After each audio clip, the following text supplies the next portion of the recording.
Hello everyone, welcome back to our channel Jayakumari కేఎన్సి. అందరికీ నమస్కారం అండి. అందరూ బాగున్నారా ఫ్రెండ్స్?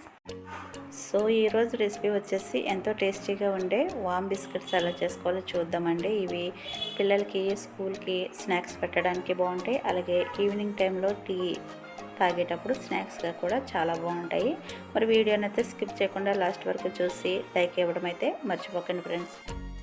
ఈ బిస్కెట్ చేసుకోవడానికైతే ముందుగా మైదా పిండి అయితే తీసుకున్నాను. ఇది జల్లించుకుంటే బాగుంటుంది. దీంట్లోకి కొద్దిగా వంట సోడా అలాగే సరిపడా సాల్ట్ వేసుకోవాలి. అలాగే ఇప్పుడు దీంట్లోకి కాస్త వాము కూడా వేసుకోవాలి.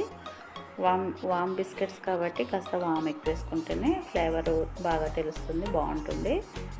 ఇవన్నీ కూడా ఈ విధంగా ఒకసారి మిక్స్ చేసుకొని దీంట్లోకి కొద్దిగా ఆయిల్ వేసుకొని పిండి ఒకసారి కలుపుకోవాలి. ఆయిల్ బదులు బటర్ ఉంటే బటర్ కూడా యూజ్ చేసుకోవచ్చు, బాగుంటుంది. ఇట్లా కొంచెం ఆయిల్ వేసి కలుపుకోవాలి.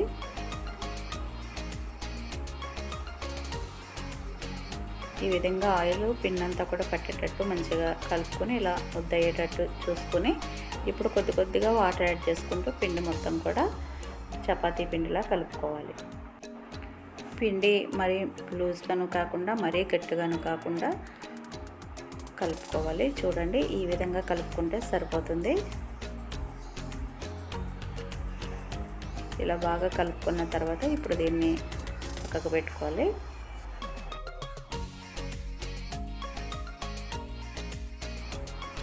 ఇప్పుడు పిండిని కొంచెం ముద్ద తీసుకొని చపాతీలాగా చేసుకోవాలి. మరీ పలుచగా కాకుండా మరీ దొడ్డుగా కాకుండా మీడియంగా ఈ చపాతీని అయితే చేసుకోవాలి.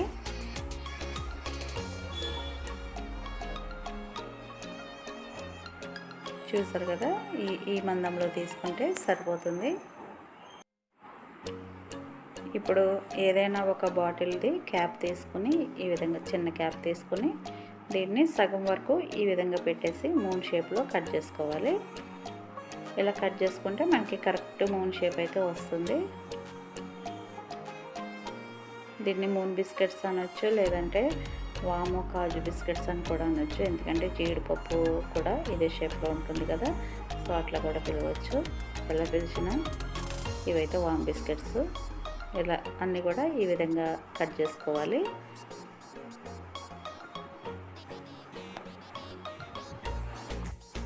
ఇప్పుడు డీప్ ఫ్రైకి సరిపడా ఆయిల్ పెట్టుకొని ఆయిల్ వేడైన తర్వాత బిస్కెట్స్ అయితే వేసి ఫ్రై చేసేసుకోవాలి. మంటని మీడియం ఫ్లేమ్లో పెట్టుకుని ఈ విధంగా ఫ్రై చేసుకోవాలి. మంచి కలర్ వచ్చే వరకు కూడా వేయించుకోవాలి. ఇవి చూడండి, కలర్ అయితే చేంజ్ అవుతున్నాయి కదా. ఇలా కలర్ చేంజ్ అయిన తర్వాత మంచి గోల్డ్ కలర్లోకి వచ్చిన తర్వాత ఇంకా వీటిని తీసేసుకోవాలి. చాలా సింపుల్గా మనం ఈ బిస్కెట్స్ని ప్రిపేర్ చేసేసుకోవచ్చు.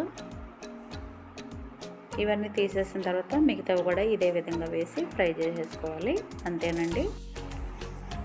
చూడండి, మూన్ బిస్కెట్స్ మంచిగా రెడీ అయిపోయాయి. చాలా క్రిస్పీగా బాగున్నాయి. వామ్ వేసాం కదా, ఫ్లేవరు చాలా మంచిగా అనిపిస్తుంది. ఇప్పుడు ఇలా తయారు చేసుకున్న బిస్కెట్స్లోకి మనం దీంట్లో కావాలంటే అలా ఉంచేసుకోవచ్చు, లేదంటే స్పైసీగా కావాలంటే ఇలా కొంచెం కారం వేసుకొని చక్కగా కారం అంతా కూడా బిస్కెట్స్కి పట్టేటట్టు చక్కగా కలిపేసుకోవాలి. అప్పుడు కొద్దిగా స్పైసీగా బాగుంటాయి బిస్కెట్స్. చూడండి, ఈ విధంగా కలిపేసుకోవాలి. అంతే, ఇంకా మనకి వామ్ బిస్కెట్స్ అయితే రెడీ అయిపోయాయండి. చూసారు కదండి, ఎంతో టేస్టీగా ఉండే వామ్ బిస్కెట్స్ అయితే రెడీ అయిపోయాయి. ఈ చక్కగా పిల్లలకి ఈ విధంగా స్నాక్స్గా పెట్టేస్తే చక్కగా తింటారండి. వామ్ వేసాం కాబట్టి బాగుంటుంది. ఒకవేళ మైదా పిండి అన్హెల్దీ అనుకుంటే కనుక మీరు గోధుమ పిండితో కూడా ఇవి ట్రై చేయొచ్చు, బాగుంటుంది.